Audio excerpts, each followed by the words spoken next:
Let's get it, YouTube. Good morning. Valerie back again. Got another one of them stories, but of course, I promised everybody that I would read pages out of my book that's already written. Uh, you would have to go back through. I just started at page 1. This is page 2. You can see it's already written. It's not something I had to go back and do. I already did it. I just want to know if I should go further. So if you see this and you go back through my videos, you can read the first page, and then as I read the next pages, give me some critiques. Appreciate that. Everybody share the video, like, subscribe. This channel is about just telling life stories. So eventually you guys will get a chance to walk with me through my life. Just different events, different interactions, just different things. I'm gonna have some fun. Of course, there's always some ups and downs in there. Let me give a shout out to my cuz Paul. Get better, baby. Thinking about you, praying for you. Everybody that comes across this, give them a prayer. Appreciate it. So I'm going to start out with page 2. So at the end of the other page, page 1, at the end I have these two girls were very beautiful. So this starts chapter 1, page 2. This starts there in high school. So as they walked around town together, the other girls whispered about them, always wishing that they could trade places. They didn't see themselves the way others did because both their families always said beauty is earned from the inside out. So they were oblivious to the boys ogling them and getting on their nerves, suddenly appearing just to say hi. They were just living life. Now, who was to know that in a few short years that the awakening of two women would begin? They had always taken long walks just to talk privately because both their parents were nosy. Just walking one day, they got into a religious confrontation about heaven and hell. Sam saying she wanted to go to hell, and Janelle saying she wanted to go to heaven. They went back and forth about an hour each, saying why the particular place they chose suited them. The argument came to a close with neither side happy about the direction it took, neither one knowing that soon it would be out of both their hands. So one day, they were both going out on dates with their boyfriends. So they parted ways after lunch and prepared to slay. Hair, nails, shopping, they both were excited in each their own way. So that's the end of that one. I still have another line for that one to go into page 3.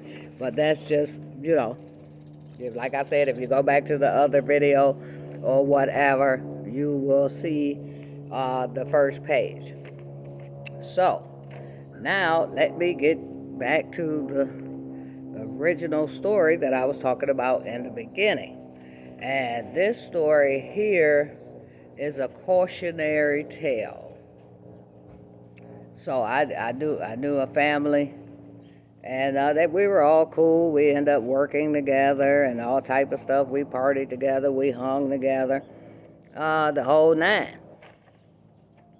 So one day, somebody called me and said, hey, my bro got killed. And I was like, oh my God, what happened? And he said, my brother went over there to protect our sister, and the boyfriend at the time, he shot and killed him. And he was just going over there to protect him, had been over there quite a few times saying, hey, keep your hands off my sister or whatever, talking to the sister, asking her to get away from this dude. This is not a good relationship. I'm your brother. I'm supposed to be your protector. I need you to, leave this dude alone because we all see that it's trouble, right? So the sister was like, oh, no, I'm not going to pay you guys any attention. I'm grown. I get to do my own thing. You can't tell me what to do. You can't tell me who to like or love, which is true. Once you're grown, the only thing somebody can do for you is make a suggestion. It's up to you to follow it. Sometimes when people don't follow, things happen. So one day the sister called the brother. It was like, oh, he over here, he jumping on me and whatever. The brother, very protective of his sister, jumped up, went over there, ended up getting shot. Okay, so now that's part of the story. So the next part of the story is, say for instance, a few months later.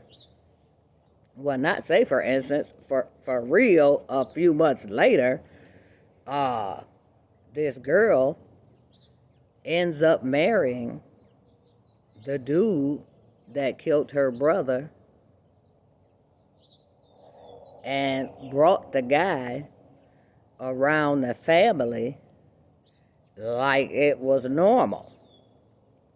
So he continues to tell me the story, and and so I said, well, what did you guys, do, you know, because a guy kills your brother. Basically he's innocent. He's just protecting his family. Uh, Now the sister has went against everybody's best interest and married this guy. And so he said, well, not that they had forgiven him, but because the mother allowed this dude to be around the family, they respected their mother's wishes. So I was saying to myself, I was like, no, I don't think that I could actually myself personally do that. I could forgive them, yes, sir, because God asks us to, and like I said, God has forgiven me a million times, so there's nothing wrong with me forgiving you.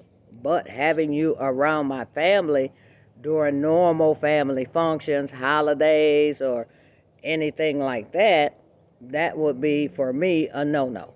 And like I say, everybody do what they do because they're grown.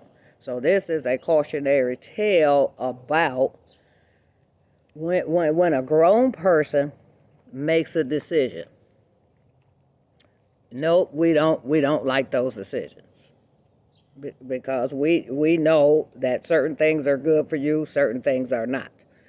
And but we have to let these people stick by their decision, good or bad. Some people make great decisions in picking people. Some people don't. Their picker is off, so they will pick the wrong people. Uh, and they can't handle their scandal. Right? That's from my sister. That's I think that's either my sister Kim Risby or my sister Stephanie. That's they saying handle your scandal. I think that might be my sister Stephanie. Okay, but anyway, back to the subject at hand.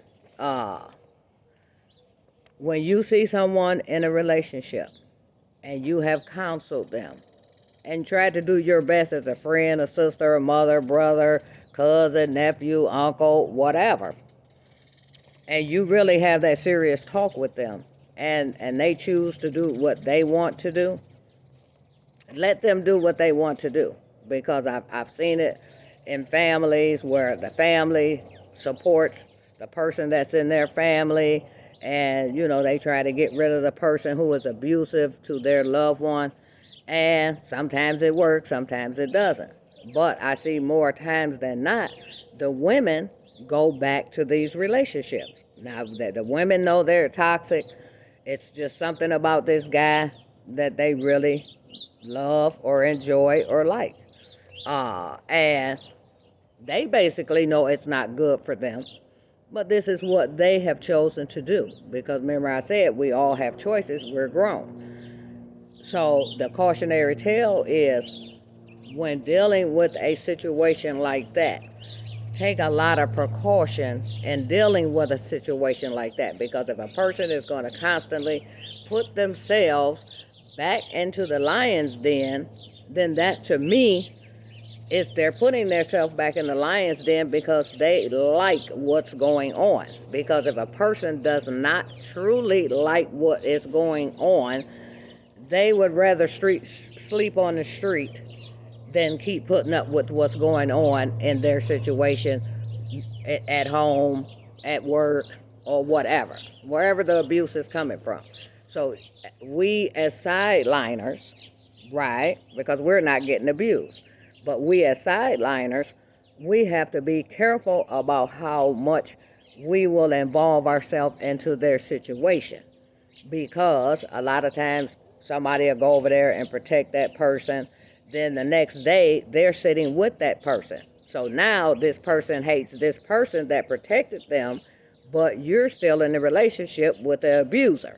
So it's a catch 22 for everybody in the situation, because me, myself, how can I, you can't call me anymore.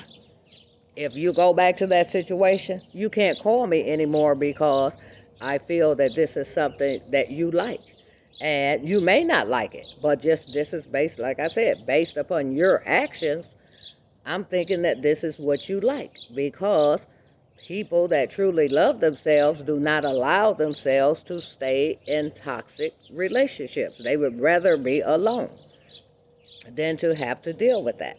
So the lesson of today, be cautious where you're the protector as to how far you will go with that protection.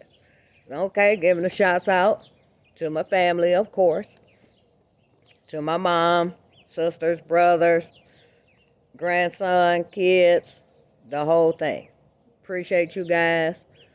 Keep following me. I appreciate it. If you give me criticism, I will enjoy that.